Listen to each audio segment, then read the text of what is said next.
ഇന്നത്തെ നമ്മുടെ വീഡിയോ എന്ന് പറയുന്നത് ഒരു മോർണിംഗ് വ്ലോഗാണ്. അപ്പോൾ ഈ ഒരു വീഡിയോ ഞാൻ ചെയ്യണമെന്ന് നേരത്തെ തീരുമാനിച്ചതൊന്നുമല്ല. പെട്ടെന്നാണ് ഒരു ചേഞ്ചൊക്കെ വന്നതെനിക്ക്. അപ്പോൾ ഞാൻ വിചാരിച്ചു ഇത് ചെയ്യാമെന്ന്. കുറച്ച് പേർക്കെങ്കിലും ഉപകാരപ്പെടുവാണെങ്കിൽ അത് നല്ലതല്ലേ. അപ്പോൾ ഓൾമോസ്റ്റ് എന്നെപ്പോലുള്ള കുറേ സ്ത്രീകൾ ഇങ്ങനെ അനുഭവിക്കുന്നുണ്ടായിരിക്കും. അതായത് ഞാൻ എൻ്റെ PCOS എന്താ പറയുക ലൈഫ് സ്റ്റാർട്ട് ചെയ്യാണ് കേട്ടോ ഇവിടെ. ജീവിതം മൊത്തത്തിൽ മാറും, നമ്മുടെ ലൈഫ് സ്റ്റൈൽ മൊത്തത്തിൽ മാറും, ഫുഡ് റൊട്ടീൻ മൊത്തത്തിൽ മാറും. അങ്ങനെ ഏറെക്കുറെയൊക്കെ മാറ്റം വന്നുകൊണ്ടിരിക്കുകയാണ് കേട്ടോ. കുറേ ദിവസങ്ങളായിട്ട് അതിൻ്റെ സിംറ്റംസും കാര്യങ്ങളും ഒക്കെ ഉണ്ടായിരുന്നു. പക്ഷേ കുറേ ദിവസങ്ങളും കൊണ്ടല്ല, കുറേ മാസങ്ങളും ഉണ്ടായിരുന്നു. പക്ഷേ അത്രയ്ക്ക് അങ്ങോട്ട് സീരിയസ് ആയിട്ട് എടുത്തിട്ടില്ലായിരുന്നു. ഈ ഒരു സംഭവം ഉണ്ടാവും, വരാൻ ചാൻസ് ഉണ്ട് എന്നൊന്നുമുള്ളൊരു എന്താ പറയുക മുന്നറിയിപ്പോ ഒന്നും എനിക്ക് ഇല്ലായിരുന്നു. അപ്പോൾ ഇതാ രാവിലെ ഒരുപാട് കാര്യങ്ങളിൽ ചേഞ്ച് വന്നിട്ടുണ്ട് കേട്ടോ. രാവിലെ എഴുന്നേൽക്കുമ്പോൾ തന്നെ ഉള്ള മാറ്റങ്ങൾ, രാവിലെ എണീക്കാനേ തോന്നത്തില്ല. ഭയങ്കര ക്ഷീണവും കാര്യങ്ങളും ഒക്കെയാണ്. വല്ല ചാതി എഴുന്നേറ്റ് വന്നിപ്പം രാവിലെ ചായ കുടിക്കുന്നതിന് പകരം ഒരു ഗ്ലാസ് ചൂടുവെള്ളം കുടിക്കും.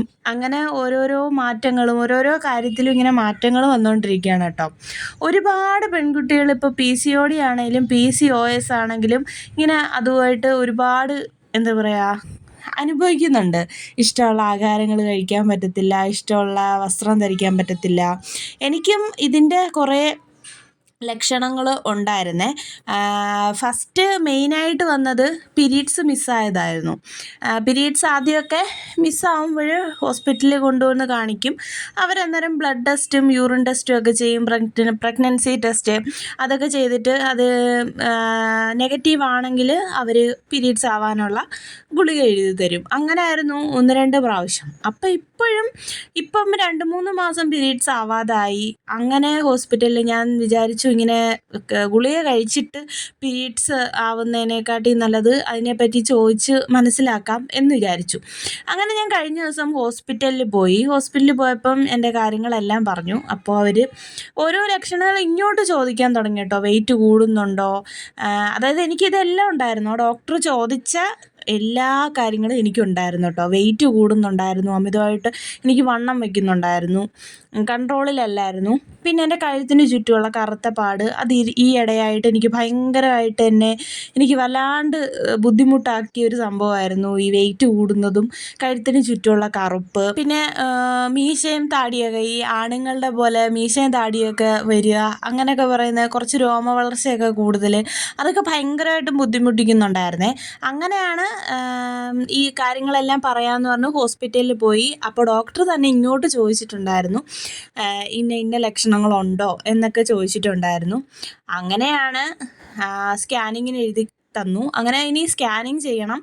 എന്തായാലും ഈ ഒരു സംഭവം PCOS ആണെന്ന് ഉള്ള കാര്യം ഏറെക്കുറെ ഉറപ്പിച്ച് കഴിഞ്ഞു കേട്ടോ. അപ്പോൾ ഡയറ്റ് നോക്കണം, ഇനി വ്യായാമങ്ങൾ ചെയ്യണം, ഫുഡ് കൺട്രോൾ ചെയ്യണം. ഇതുവരെ കഴിച്ച പോലെ വാരി വലിച്ചൊന്നും കഴിക്കാനായിട്ട് പറ്റത്തില്ല. അപ്പോൾ ഇന്ന് മുതൽ ഒരു ഫുഡ് റൊട്ടീൻ അങ്ങോട്ട് സ്റ്റാർട്ട് ചെയ്യാമെന്ന് വിചാരിച്ചു കേട്ടോ. അപ്പോൾ അത് നിങ്ങളുമായിട്ടും ഷെയർ ചെയ്യാമെന്ന് വിചാരിച്ചു. എന്നെപ്പോലുള്ള ഒരുപാട് പെൺകുട്ടികൾ ഇങ്ങനെ ഈ ഒരു കാര്യം കൊണ്ട് PCOD ആണെങ്കിലും PCOS ആണെങ്കിലും ഈവൻ തൈറോയിഡ് ആണെങ്കിലും ഒരുപാട് ഇതുമായിട്ട് ബന്ധപ്പെട്ട് ഒരുപാട് എന്താ പറയുക ബുദ്ധിമുട്ടുന്നുണ്ട്. ആഹാരങ്ങൾ കഴിക്കാൻ പറ്റാത്തതിൻ്റെയും ഇഷ്ടമുള്ള ആഹാരങ്ങൾ കഴിക്കാൻ പറ്റാത്തതിൻ്റെയൊക്കെ. പക്ഷേ നമുക്ക് ഒന്ന് കൺട്രോൾ ചെയ്താൽ ഇതൊക്കെ നോർമലാക്കാൻ പറ്റുന്ന ഒരു കാര്യമാണ്. എല്ലാവർക്കും ഇങ്ങനെ ഇത് 1000-1 വരുന്ന ഒരു സംഭവമൊന്നും അല്ലല്ലോ. എല്ലാ സ്ത്രീകളിലും എല്ലാ പെൺകുട്ടികളിലും കണ്ടുവരുന്ന ഒരു ആരോഗ്യ എന്താ പറയുക പ്രശ്നം തന്നെയാണ് ഇത്. അപ്പം നമുക്ക് ഫുഡൊക്കെ ഒന്ന് കൺട്രോൾ ചെയ്ത് എക്സസൈസൊക്കെ ചെയ്തിട്ട് നമുക്കിത് മെയിൻറ്റെയിൻ ചെയ്ത് നോർമലാക്കാൻ പറ്റുന്ന ഒരു സംഭവം തന്നെയാണ്. അപ്പോൾ രാവിലെ തന്നെ കട്ടനാക്കി കേട്ടോ. കട്ടൻ, ലൈറ്റ് കട്ടൻ, കടുപ്പമില്ലാതെ മധുരവും ഇല്ലാതെ കട്ടൻ കുടിക്കാനായിട്ട് തീരുമാനിച്ചു.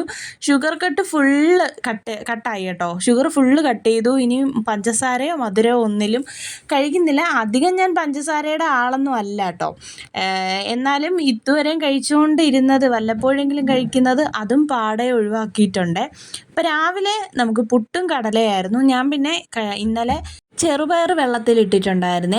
കടലക്കറി ഞാൻ ഞാൻ അധികം എടുക്കുന്നില്ല. കടലക്കറിക്ക് അതൊന്ന് കടല മാത്രം കൂടുതൽ എടുക്കുന്നുള്ളേ. കൂടെ പയറും കൂടെ കഴിക്കാമെന്ന് വിചാരിച്ചു. കുറച്ച് പുട്ടും എടുക്കാമെന്ന് വിചാരിച്ചു. അപ്പം ഒന്ന് ബാലൻസ് ആവുമല്ലോ. അതാ ചേട്ടായിക്കുള്ള ചായയും ഇട്ടിട്ടുണ്ട്. ചായ കാണുമ്പോൾ കൊതിയാവും, സങ്കടമാവും. എന്നാലും കുഴപ്പമില്ല. കുറച്ച് നാളത്തേന് എല്ലാം ഒന്ന് വേണ്ട എന്ന് വെക്കാനായിട്ടുള്ള തീരുമാനം ഞാനായിട്ട് എടുത്തതാണ് കേട്ടോ. ഇതൊന്ന് മെയിൻറ്റെയിൻ ചെയ്യണം. ഇല്ലാതെ ഇത് കൂടിക്കഴിഞ്ഞാൽ നമ്മൾ ശ്രദ്ധിക്കാതിരുന്നു കഴിഞ്ഞാൽ നമുക്ക് പല പ്രശ്നങ്ങളും വരാനുള്ള ചാൻസ് ഉണ്ട്.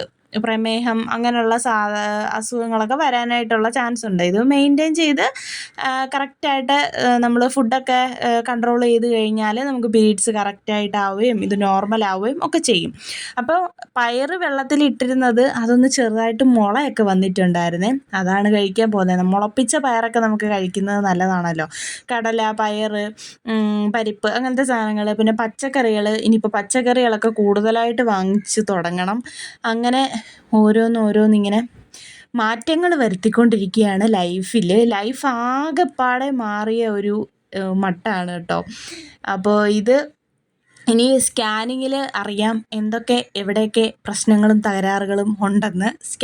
ബാക്കി ഡീറ്റെയിൽസൊക്കെ ഞാൻ വഴിയെ അറിയിക്കുന്നതായിരിക്കും കേട്ടോ നമ്മുടെ വ്ളോഗുകളിലൂടെ. 10-26 വയസ്സ്, എന്നെപ്പോലുള്ള 10-26 വയസ്സായ എല്ലാ പെൺകുട്ടികളും എന്താ പറയുക, അഭിമുഖീകരിക്കേണ്ടി വരുന്ന ഒരു പ്രധാന പ്രശ്നം ഇന്നത്തെ കാലത്ത് ഈ ഒരു സംഭവം PCOD, PCOS, തൈറോയ്ഡ് ഇങ്ങനത്തെ സംഭവങ്ങളൊക്കെ. അപ്പോൾ നമ്മൾ വിചാരിച്ചാൽ നമുക്കതിനെ നോർമലാക്കി മെയിൻറ്റെയിൻ ചെയ്തൊക്കെ കൊണ്ടുപോകാനായിട്ട് പറ്റും. നമ്മുടെ ജീവിത ശൈലി കൊണ്ട് വരുന്ന ആരോഗ്യ പ്രശ്നങ്ങളായത്. പണ്ടൊന്നും ഇങ്ങനൊന്നും ഇല്ലായിരുന്നെന്നാണ് എൻ്റെ ഒരു അറിവിൽ. ഇപ്പം നമ്മുടെ ഫുഡിൻ്റെ പണ്ടത്തെക്കാട്ടിലും ഇപ്പോഴും ഫുഡിന് വ്യത്യാസമുണ്ട്. അതുകൊണ്ടൊക്കെയാണ് നമുക്ക് പലരിലും ഇങ്ങനെയൊക്കെ കാണുന്നത്. എൻ്റെ അറിവിൽ ഒരുപാട് പേർക്ക് ഇതുണ്ട് കേട്ടോ.